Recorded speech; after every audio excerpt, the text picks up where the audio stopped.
안녕하세요. 전말농부TV입니다. 네, 오랜만에 마늘 텃밭에 나왔습니다.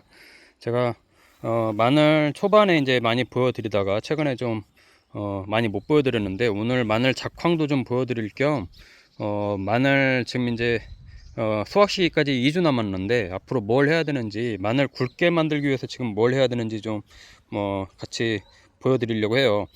이 육종 마늘입니다. 의성 육종 마늘이고요. 이쪽에는 아주 이 손톱만한, 제 손톱만한 주화를 심어가지고, 주화 종구죠. 주화 종구 심어서 지금 키우고 있는 마늘이고, 이쪽에 있는 애는 작년에 수확해서 쪼개서 쪼갠 마늘, 마늘을 심은 한 줄이 있고, 또 다른 쪽에도 있습니다. 여기는 이제 양파고요. 쪽파고요. 쪽파도 뭐 굉장히 지금 이제 씨앗 받으려고, 종구 받으려고 이렇게 하고 있습니다. 지금 씨앗이 나오네요.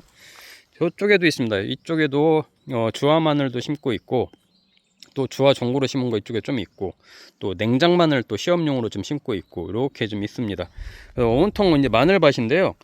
마늘 제가 이제 아까 금방 말씀드렸잖아요. 제가 거의 손톱만한, 아주 주화 종구가 그렇게 크지 않습니다. 주화 종구가 밤톨만한 정도 크기는 정말 아주 상급이라서 구입할 때 굉장히 비쌉니다. 근데 이제 한 중급짜리, 한 구슬보다 조금 작은 정도, 이 손톱만한 정도보다 조금 작은 주화 종구를 저도 구매를 해가지고 여기 심은 거예요. 왜냐면 저도 매년 저쪽에 있는 것처럼 쪼개가지고 이제 계속 심다 보니까 이제 이것도 이 병충해에 좀 약해져요. 오래 이제 계속 그렇게 하다 보면. 그래서 이제 좀 주화 종구를 다시 좀 심어서 종자 개량을 하려고 이렇게 좀 심은 거고요.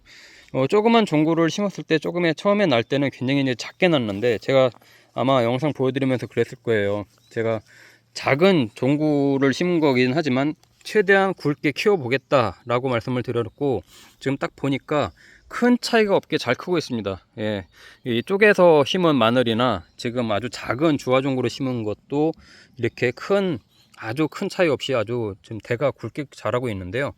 지금 시기부터는 이제 정말 대를 굵게 하고, 좀 있으면 이제 영양분이 이제 뿌리 쪽으로 이제 구가 이제 비대하게 이제 해줘야 되죠. 이제 마늘을 먹을 거니까, 이 잎을 먹을 게 아니잖아요.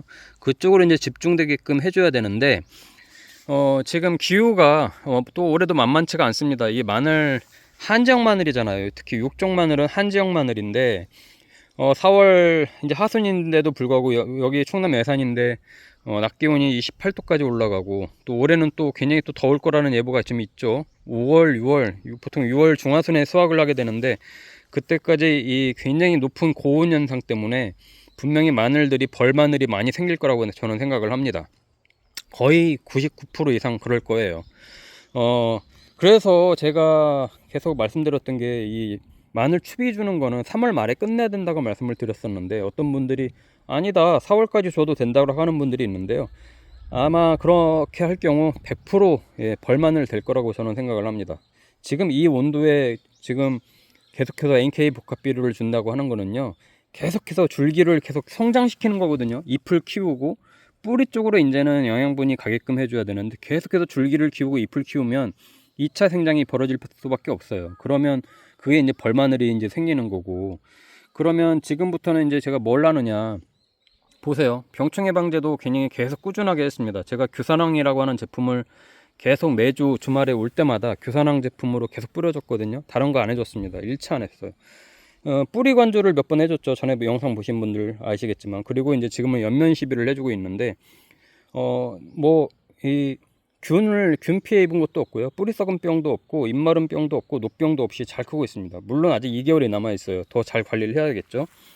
근데 이제 지금 이제 뿌리 쪽에 이제 문제가 없다고 하면 이제 구를 비대화 시켜야 되는데, 제가 계속 주는 것들이 있습니다. 영양제가 있습니다. 이게 뭐냐면, 지금부터는 잎이 계속 커가는 것보다는 줄기를 계속해서 굵게 만들고, 그리고 알이 꽉 차게끔 해줘야 되는 거죠. 그러니까 그게 이제 영양제들이 이제 필요한데, 그거는 농약이 아닙니다. 농약이 아니고 영양제가 필요한데, 저는 플랜톤 또는 하베톤, 지금은 이제 하베톤을 써요.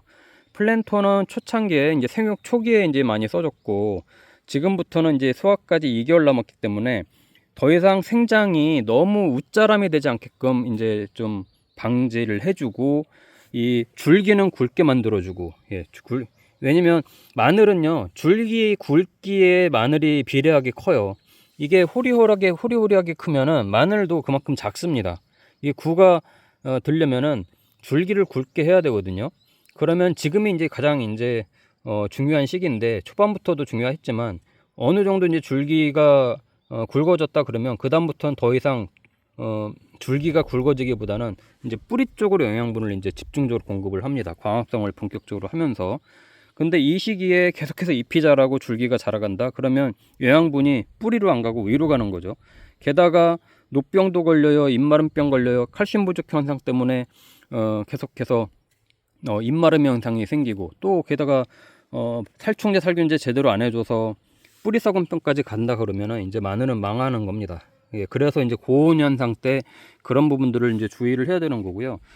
제가 매 주마다 또 이제 뿌려주는 게 있어요. 지금은 NK 복합비료는 절대 주면 안 됩니다. 추비는 이제 끝내야 돼요. 뭐 더 이상 이제 저희는 3월 말까지 끝냈고요. 4월 중하순 주는 건 절대 금지입니다. 절대 주시면 안 되고, 만약에 잎마름병이 있다 그러면은 칼슘제들을 좀 주는 게 좋아요. 칼슘제들을 지금은 비료로 주는 것보다는 연면 시비로, 잎이 많이 컸기 때문에 연면 시비로 주면 되고, 저는 이제 이런 두배 칼봉이라고 하는 이 제품으로 한 2주 정도에 한 번씩 이렇게 칼슘제를 주는데, 잎마름병이 거의 없습니다. 없죠. 예, 이렇게 노랗게 되는 부분들은 잎마름병이 아니에요. 이런 것들은 아니고 새순이 나오면서 그냥 바로 말라버리는 것들이 있는데, 그런 것들은 잎마름병이 이제 거의 100%라고 보시면 되고, 칼슘 부족 현상일 가능성이 높습니다. 그래서 마그네슘하고 같이 있는 이런 칼슘제들을 같이 연면십이 물에 녹여가지고 뿌려주면 가장 좋고요. 그 다음에는 아까처럼 이제 더 이상 이제 웃자람이 없게끔 하기 위해서는 제가 이제 또 이런 제품을 씁니다. 하베톤이라고 하는 제품인데요. 특히 웃자람 없게끔 도와주는 게 굉장히 중요해요. 왜냐면 기온이 높아지니까.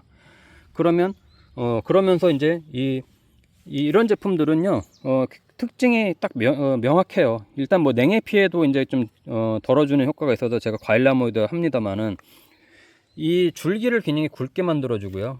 이 줄기를. 그 다음에 이 마늘 같은 경우 구를 이제 크게 해줍니다. 굉장히 이제 구를 크게 해줘요. 그 얘기는 뭐냐면요, 이게 과일나무 같은 거에다 뿌려주면, 저쪽에 제가 보시면 블루베리도 있잖아요. 블루베리에도 이제 뿌려줍니다만은 과일도 크게 만들어주고, 예, 사과가 됐든 대추가 됐든 포도가 됐든 이 과일의 좀 비대화, 좀 그런 걸 도와주고, 마늘 같은 경우는 마늘 구를 굉장히 굵게 만들어주죠. 그 얘기는 줄기를 굉장히 튼튼하게 굵게 만들어주고, 웃자라는 건 방지해주고, 이런 영양제들을 지금은 같이 뿌려줘야 됩니다. 그거 안 하면요, 계속해서 또 뭐 NK 복합비료에만 의존한다든지 뭐 그러면 계속 웃자라 가지고 벌마늘이 됩니다. 제가 이쪽 가서 보여드릴게요. 저는 이제 냉장 마늘을 작년에 똑같이 시험 삼아서 이쪽에다 심었다고 해서 이제 계속 보여드리고 있는데, 얘는 뭐 다른 걸 과다하게 줘서 그런 게 아니라 얘는 냉장 마늘이라 그런 건데, 여기 있는 애들은 거의 90% 아마 벌마늘이 될 겁니다. 왜냐면 냉장 마늘이었기 때문에. 근데 벌마늘이 어떤 현상인지 보여드리려고 하는 건데, 이렇게 계속 2차 생장이 돼요. 이제 4월 말인데도 불구하고 계속해서 또 옆에서 나오고 위에가 괜히 얇도록 계속해서 커 올라갑니다. 다른 아까 보여드렸던 마늘들하고 좀 모양새가 다르죠. 이게 얘네가 이제 벌마늘이 되려고 하는 애들이에요. 그러니까 이게 이런 현상이 이제 생기는 거예요. 쟤는 냉장 마늘이라 이제 형태를 보여드린 거고, 저렇게 되면 안 되고, 정상적으로 크려면 이렇게 지금처럼 줄기가 아주 땅땅해야 됩니다. 줄기가 땅땅한 상태에서 잎도 깨끗하고 계속해서 이제 새 잎이 나와야 되거든요. 이 가운데서 새 잎이 나오게 되는데, 이 잎이 더 나와줘야 돼요. 그래야 광합성을 더 잘합니다. 그래야 이 광합성을 한 상태에서 얘네를 영양분을 이제 다시 이 뿌리로 이제 보내는 거죠. 그 역할을 하기 때문에 지금이 계속 중요하다는 이제 말씀을 드리는 겁니다. 그리고 이제 마지막으로 병충해 방제인데요. 아마 뿌리 썩은 병 창궐나신 분들 굉장히 많을 거예요. 이거 잠깐 끝나고 옆에 가서 한번 보여드릴게요. 저 옆집 형님 집 가서 보여드릴 건데, 아마 많이 썩어서 버릴 겁니다. 지금 반드시 계속해서, 지금 멀쩡한 상태라고 하더라도 규산황 같은 제품, 이런 친환경 농약, 굉장히 친환경제 굉장히 좋거든요. 농약방 가서 독한 거 안 해도 한 10일 간격으로만 계속해서 연면 시비해주고 계속 관리해주면, 뿌리 썩은 병, 녹병, 예, 뭐 흑색 썩음, 균핵병, 그쵸?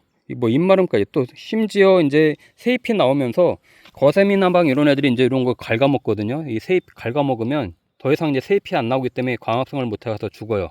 그런 것까지 다 예방을 해줍니다. 그래서 계속해서 이제 병충해 방지를 해줘야 돼요. 자, 마지막으로 옆에 가서 잠깐 볼 건데요.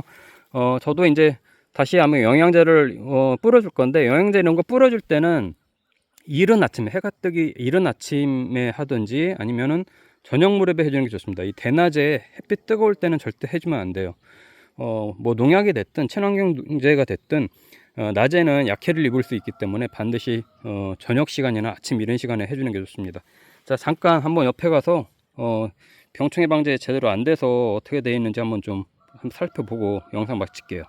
네, 여기도 똑같이 의성 6종 마늘인데 지금 이렇게 비어 있는 곳이 많아요. 비어 있는 곳이 많은데 이게 지금 썩어서 균에 피해를 입어서 이렇게 지금 이런 상황이거든요. 이게 좀 노랗게 막 변하죠. 저런 것도 지금 뿌리가 썩어 들어가기 때문에 저렇게 이제 말라가는 건데, 이게 살균제를 좀 많이 해줘야 됩니다. 그리고 토양이 오염이 되기 때문에 돌려짓기를 좀 해야 되는 상황이 이제 된 거고요. 그리고 이렇게 보세요. 이게 지금 이렇게 이제 말라가는 것들이 있는데 이렇게 뽑아보면 뿌리가 바로 끊깁니다. 이게 이제 뿌리 썩은병, 흑색 썩은 균핵병 이런 것들이 걸린 거죠. 저 같은 경우는 그래서 이렇게 계속해서 이제 교산황이라고 하는 이런 친환경제도 계속해서 뿌려주거든요. 저는 좀 이왕이면은 농약방에서 파는 그런 농약보다는 친환경제로 계속 해주는데, 저는 그래서 한 10일, 2주 간격으로 한 번씩 연면 시비를 같이 해주거든요. 다른 거 섞어서도 해도 되니까 영양제하고 같이 섞어서 해주면 그 피해를 좀 예방할 수 있으니까 미리미리 이 뿌리 썩은 병도 좀 예방하시면 좋을 것 같습니다. 네, 주말농부TV 구독과 좋아요, 알림 설정 해주시고요. 계속해서 또 마늘 수확 때까지 관리해야 되는 것도 같이 공유 드리도록 하겠습니다.